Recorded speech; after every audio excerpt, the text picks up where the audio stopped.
some image is coming to me, that's, I don't know, for me it seems interesting. Because we talk sometimes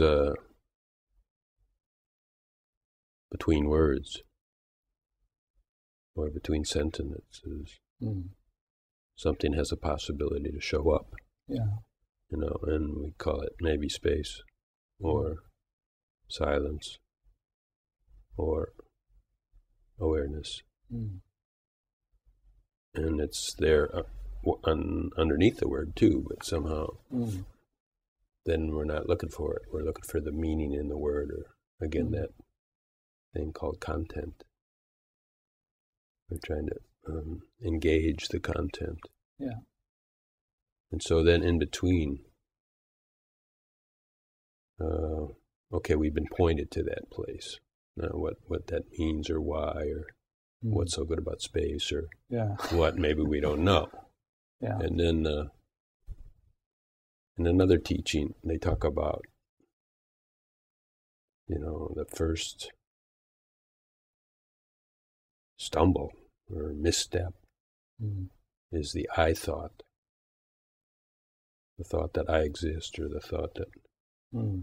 And I never found any I thought. I mean, that this is the first thought that pops up, and then I am an I. I mean, they're all there.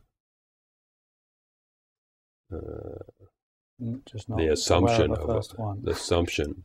Yeah, I never knew what that meant. Right.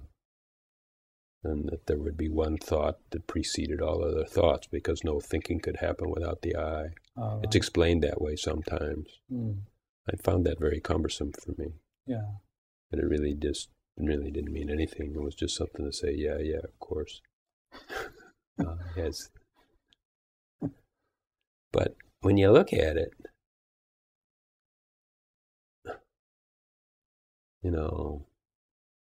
where is I to be found?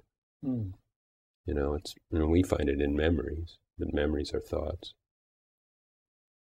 But what is a thought? Every thought is a boundary, because that's how you make a word. Right. Say is and then is not. Yeah. Every thought is a boundary. Yeah, they're just little forms, aren't they? All forms have shapes, which is the same way as saying limitation, boundary. So every boundary automatically makes an observer of that boundary.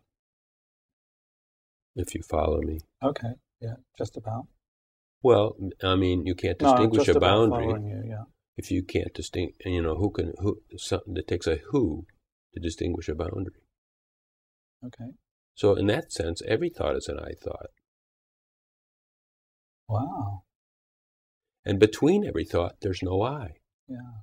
Zero I. Yeah. There's none. Yeah. This is a great pointer that's coming out of you.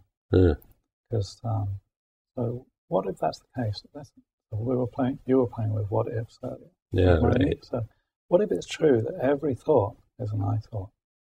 So, not a bad thought, not a nasty I thought. Just by its nature, that's how you identify a boundary, is by having a who that looks at it. Sure, but if every thought is an I thought, then every thought is the beginning of the illusion, isn't it? Absolutely. Right. So this whole awakening is what we're speaking about is seeing through the illusion, isn't it? Something sees through the illusion. Right. So then here's what I was thinking. I'll check this out and see how you like it. So then... I like it already. Oh, yeah. Smile on your face.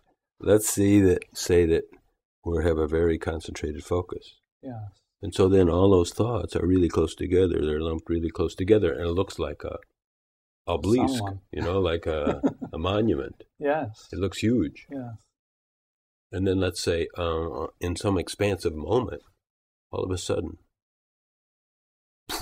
we're blown open, Mm-hmm. And then those I thoughts are just little blips on the screen here and there. Yeah. The thoughts, they just kind of blip. And in between, there's this vastness. Now, how can you believe in these things as a unit? Here's one, there's one, oh, boom, there's one, donk. Yeah, there's one. Right, yeah. And then you totally, what should I say? It's like you've blown the cover, Yeah. There's no way you can believe in that anymore. Yeah, so then those thoughts are no longer boundaries. They've stopped being that. Yeah, I mean, they come and go. You see that each thought has to have a boundary to it. That's how thought is made. But what I'm pointing to, I guess, is that in my experience is that that's just movement in mind.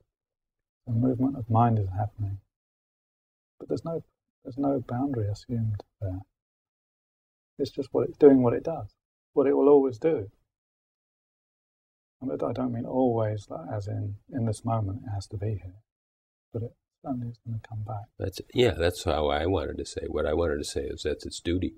Don't fault it for that. No, it's doing the very best it can. Well, that's good. It's doing not even that, because and when you say the very best that it can, it kind of is an indication that a little child is doing the best they can. They can't really do what's really right, Yeah. But we don't. It's doing right. Yeah, it's doing exactly what it's designed for. Exactly. Yeah. So, like Ramesh used to say, it's a kitchen gadget that's producing the mixture that kitchen gadget was designed to produce. Yeah. Yeah. Oh, brilliant. Yeah. I like that. Yeah. Yeah. So we can even recognize the service of that it's just here doing its job as a kitchen gadget, and it will always do the very best. Absolutely. Because that's all it can do. It can't do worse than that. I know what you're saying, like just by introducing the notion of best, it's like, well, could it do anything else? Yeah. No, that's fine. It's just by taking the thing and saying, it's a kitchen gadget doing its best it can, you're taking away the judgment that I shouldn't be thinking this thought, or the mind is taking me down. And all those things, it seems like it's coming from another place that's looking at the mind and her thoughts and judging it. But actually, it's the same mind building itself up and becoming more important, or just hiding its activity as if it was another unit. Yeah, what I love about what you're saying is there's an innate kind of tenderness in it that is not going to confront the mind and make it wrong. Who's going to confront it? Yeah, it's going to confront itself. Only. That's what you're saying, isn't it? Only. So by including it instead of excluding it, I feel that's such a powerful thing what you're suggesting here, because it can bypass this defense mechanism. I've got to defend something here. It's kind of what if nothing needs defending? Everything is exactly as it should be. Everything is just a kitchen gadget doing its proper job. Then where are we? Yeah. We're at rest. Yeah.